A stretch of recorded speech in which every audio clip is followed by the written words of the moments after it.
Greetings, booktubers, and welcome back to Grammaticus Books. And today on Grammaticus Books, we're going to be talking about gender swapping in audiobooks. And what do I mean by that? Well, what I'm talking about is when you have an audiobook where the main character is either male or female, and the media audio production company then hires a audio narrator of a different gender in order to voice that character. So you've got a main character, say Tarzan, and then the audio company hires a female voice actor in order to voice Tarzan, or vice versa. And is this a good idea? Is it a bad idea? Does it even make a difference? And should we be concerned about it at all? And that's the question that we're going to try to answer here today on Grammaticus Books, and we will answer, at least I'll give you my opinion on it, by the end of this video. So what happened in order to prompt this question?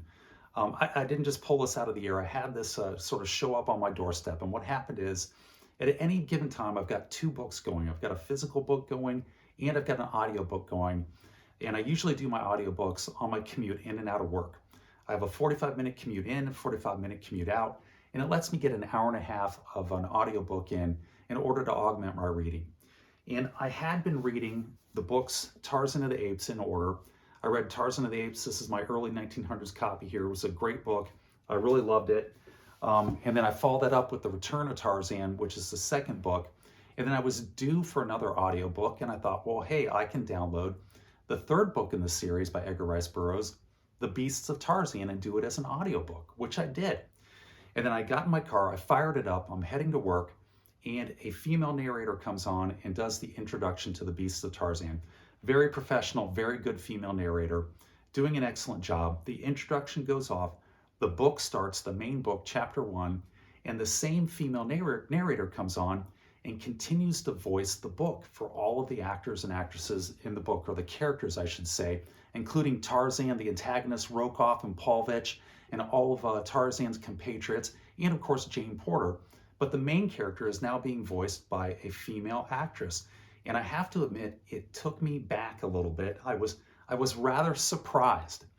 So I stopped and I said, okay, it's a bit of a surprise, but let's give it the full drive in and drive out, the full hour and a half, and then see how we feel at the end of that hour and a half. So at the end of the day, coming back in, I'm pulling up, I've done my hour and a half of The Beasts of Tarzan with this very professional, very good female voice actress who's doing a wonderful job. She has great range. She's able to impart personality and characteristics and individual voices to all the characters, doing a fantastic job. But I pull up into the driveway, and my conclusion is that no, I can't do this. I can't, it's too discordant. I can't manage to continue with this book as an audiobook because of the gender swap that had occurred in it. And this, of course, prompted two questions. And the first question is, all right, is this a me problem? Is this a Grammaticus problem? Or is there something else going on here? And the second question I had is that did the media company, which in this case is Tantor Media, rather ironically, Tantor is Edgar Rice Burroughs' name for elephant in the ape language. So I thought that was rather ironic that that was the name of the company. But did Tantor Media, why did they select a female in order to voice a book written by Edgar Rice Burroughs in the early 1900s, starring Tarzan of the Apes? And there were a couple of legitimate business answers to that question for Tantor Media. So I decided to solve that one first. I went out onto tantor.com and I looked to see, well, if this was just a one-off, if the regular narrator for the Tarzan books on Tantor Media wasn't available to do The Beasts of Tarzan, and they just substituted this fine lady in for her to do the narration. So Tantor Media had a total of 6 Tarzan books for which they have done the audiobook, and this female narrator is the narrator on all 6 of them. So that wasn't the answer. So the other question that came to my mind was, well, perhaps they have a very limited stable of narrators in their stable of authors, of voice actors and actresses, and their other actors and actresses were tied up and they just had to go with this one. So I looked at their list of voice narrators, because you can click on their narrators, you can see all their bios, and they literally have hundreds of voice narrators that they employ over at Tantor Media. So that wasn't the answer either. So somebody over at Tantor Media made a conscious decision to select this person, or this person volunteered for it, and they went ahead and had her read all 6 of the Tarzan books for Tantor Media. Now, I don't think there's anything nefarious going on here. I don't think there's any ulterior motives. I think it was just a business decision by Tantor. I don't know if it was a good business decision, but it was a decision that they made, I think, without any nefarious intent. I want to put that aside right now. But then that brought me back after I resolved those questions, those thoughts that popped in my head as to why Tantor Media might have picked a female voice actress in order to voice Tarzan. And that brought it back to me. And is this a me problem, or is there something else going on here? And whenever you have a question along those lines, I find a good way to try to apply a litmus test for that is to put the shoe on the other foot. And by that I mean is to switch the roles around. And if by switching the roles you still have the same problem when the roles are reversed, then it might not be you, it could be something else. But if you switch the roles around and suddenly you don't have a problem with it, and it's only the problems when it was on the other foot, on the left foot, and then when you put it on the right foot, there's no issue, then you may have an issue. You may have a me problem going on. So in order to solve whether this was a me problem or something else problem, what I did is I turned to my wife, who's also a big audiophile. She loves Jane Austen. She loves Agatha Christie. She's currently doing all the Agatha Christie novels on audiobook in order. So she's a veteran audiophile. And I turned to my wife, AKA she who must be obeyed. And I say, Pooh Bear. And she says, yes, knucklehead. And I go, Pooh Bear, if you had Jane Austen's Pride and Prejudice that you had checked out on audiobook, and you started to listen to it, and it was voiced by a male voice actor, what would you think of that? And she looks me right in the eyes, and without any hesitation at all, she says, and I quote, that would suck. And I was like, okay, thank you. You've answered the question for me. I don't think this is a me problem. I think it's a bigger issue. There's some type of other issue going on here. So that prompted the question, well, what is that issue? And I think the issue is that when you're dealing with books like Tarzan of the Jungle, Tarzan of the Apes, or if you're doing Pride and Prejudice with Jane Austen, a romantic period drama, or if you're doing a book like Conan the Barbarian or Cain the Mystic Swordsman, when you swap out the gender of the voice actor or actress for the main character's gender, you've created such a discordant rip in the tapestry that the author has woven in order to create this fantasy novel, this fantasy world, that it tears that fabric apart to the point where it separates the reader from the novel, and it breaks the spell that the author is trying to weave. So another test that you can apply to this problem is push it to its limits.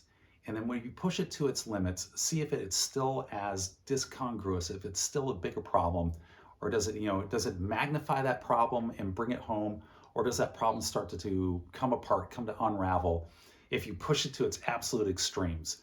So in this case, it would be taking, let's say, Conan the Barbarian, and then you hired Cate Blanchett, who is just one of the best actresses out there available in Hollywood. She has one of the greatest voices available. And you had Cate Blanchett voicing Conan the Barbarian. And as great as Cate Blanchett is, I don't think that anybody would be interested in listening to her, the wonderful and award-winning, Oscar-winning Cate Blanchett, voice acting Conan the Barbarian.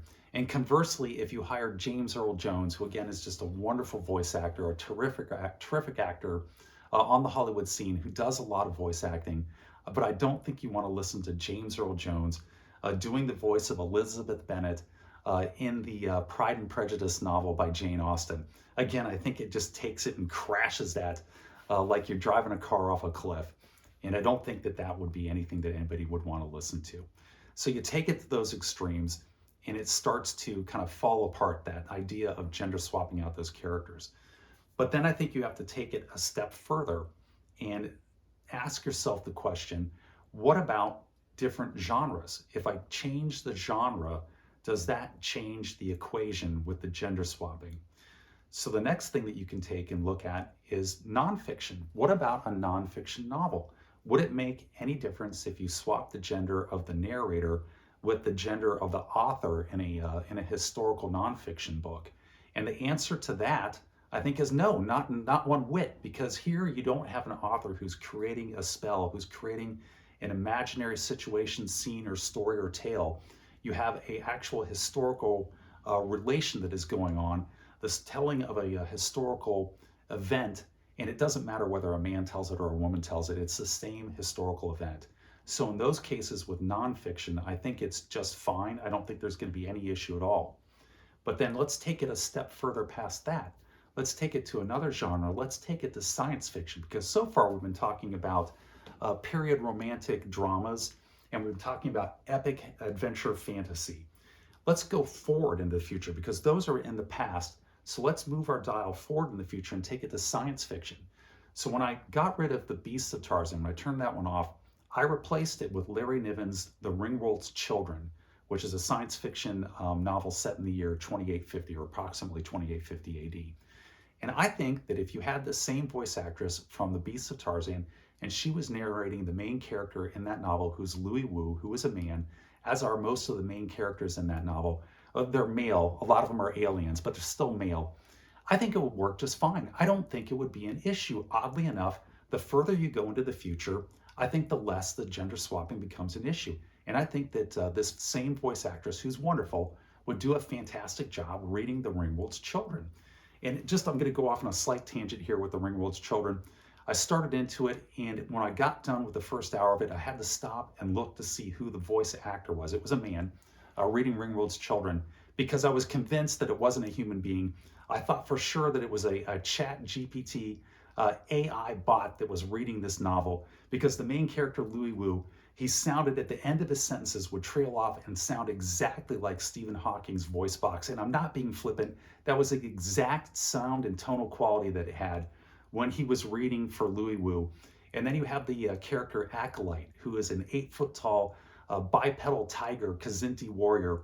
And when he would read this Khazinti warrior, he sounded exactly like Clifford the Big Red Dog. And again, I'm not being flippant. That is exactly what it sounded like. And I was convinced that this was an AI chatbot that they had employed in order to read this book.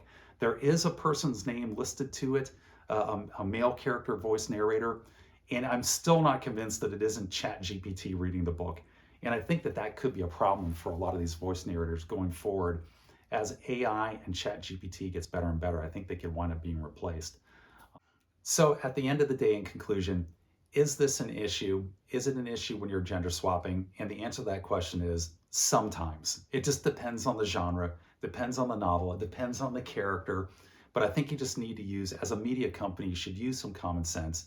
And if you have a Conan the Barbarian, if you have a Cain the Mystic Swordsman, if you have a Tarzan of the Apes, or if you have Elizabeth Bennet in Pride and Prejudice, then apply some common sense and don't create such an incongruity, such a discordant rift in the voice actor as compared to the main character of the novel, that it breaks the spell and destroys the novel. But conversely, in nonfiction, in a historical nonfiction book, I don't think it makes one whit of difference. And oddly, as you move forward into the future into SF, I think it becomes less and less relevant as you move into SF, which is strange, but I'm going to stick with that, because I think, like I said, with Ringworld's Children, if this same voice actress was reading Ringworld's Children, I would be entirely fine with it. It wouldn't bother me at all. So that's my answer to this question. I'd love to hear what your guys' thoughts on it are. Please put them down in the comments section. I do read and try to respond to all the comments. And with that, I'm going to wrap this up and say, this is Grammaticus saying, take care, be safe, and I'll catch you guys next time.